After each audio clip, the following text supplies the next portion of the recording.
क्या आपने कभी ऊंट को मुंह से एक बड़ा गुब्बारे जैसा अंग बाहर निकालते देखा है? क्या यह अंग का बाहर निकलना ऊंट के लिए खतरे की घंटी है? ऊंट अपना यह अंग कब और क्यों बाहर निकालता है? ऊंट के यह रहस्यमय अंग के बारे में जानकर आप भी दंग रह जाएंगे। दरअसल दुनिया में ऊंटों की मुख्य रूप से दो प्रजाति पाई जाती हैं। पहली, ड्रोमेड्री ऊंट। यह ऊंट को अरेबियन ऊंट भी कहा जाता है। इसकी पीठ पर केवल एक कूबड़ होता है। यह लंबा और पतला होता है और अधिक कुशलता से गर्मी सह सकता है। यह ऊंट ज्यादातर अरब देशों, अफ्रीका और एशिया में भी पाया जाता है। दुनिया के कुल ऊंटों में से लगभग 90% ऊंट इसी प्रजाति के हैं। दूसरी प्रजाति, बैक्ट्रियन ऊंट। इस ऊंट को दो कूबड़ वाला ऊंट भी कहा जाता है क्योंकि इसकी पीठ पर दो कूबड़ होते हैं। यह अधिक मजबूत, भारी और ठंड वाले वातावरण के लिए ज्यादा बेहतर होता है। यह मुख्य रूप से मंगोलिया, चीन और तिब्बत के ठंडे रेगिस्तानी और पहाड़ी क्षेत्रों में पाया जाता है।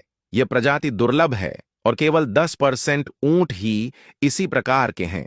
ऊंट किसी भी कांटेदार पौधे को भी आसानी से खा सकता है क्योंकि ऊंट की जीभ और मुंह की अंदरूनी परत मोटी होती है, जिससे कांटेदार पौधों को आसानी से खा सकता है।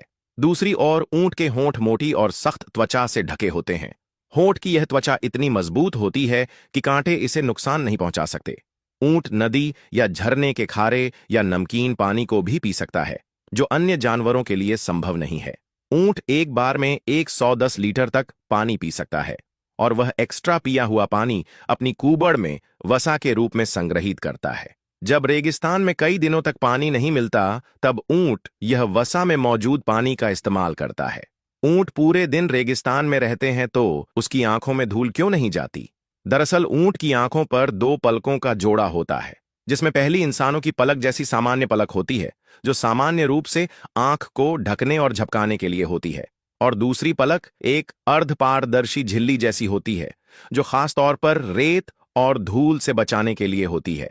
जब रेत का तूफान आता है, तब पारदर्शी झिल्ली आंख को ढके रखती है, जिससे ऊंट को देखने में परेशानी नहीं होती।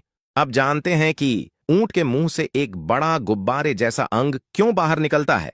दरअसल यह अंग को दुल्ला कहा जाता है और यह सिर्फ नर ऊंट के गले में स्थित एक थैली जैसी ग्रंथि है। नर ऊंट दुल्ला को फुलाकर मादा को अपनी ओर आकर्षित करता है। यह व्यवहार उसके परिपक्व और स्वस्थ होने का संकेत मादा को देता है। जब नर ऊंट दुल्ला को बाहर निकालता है तो वह गुर्राने या गरजने जैसी गहरी आवाजें निकालता है, जो मादा को ज्यादा आकर्षित करती है। मादा ऊंट भी उसी नर को चुनती है जिसकी दुल्ला ज्यादा बड़ी और अच्छी होती है। इसीलिए नर ऊंट अपने फेफड़ों से ज्यादा हवा को फुलाता है, जिससे यह थैली मुंह के अंदर से बाहर की ओर ज्यादा बड़ी उभरती है।